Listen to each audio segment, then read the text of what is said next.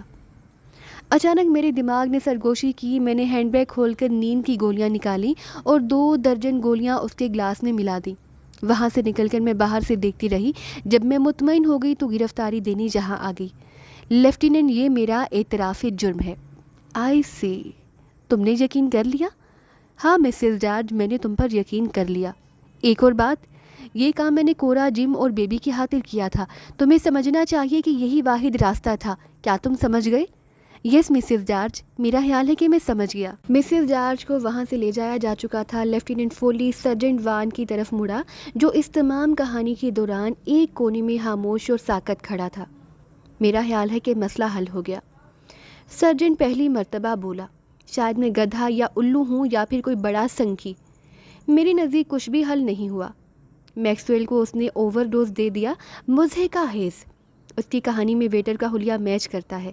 اگر مجھے حل تلاش کرنا پڑے تو میرا سر چکرا جائے گا۔ وہ کیوں؟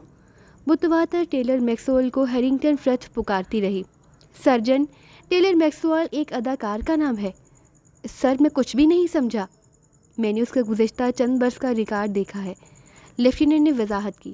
وہ تب سے متواتر ایک ٹی وی پروگرام کر رہا ہے۔ پروگرام کا نام ہے جینے کی امنگ، اور وہ جو رول پلے کر رہا ہے اس کا نام ہے ہیرنگٹن فرتھ۔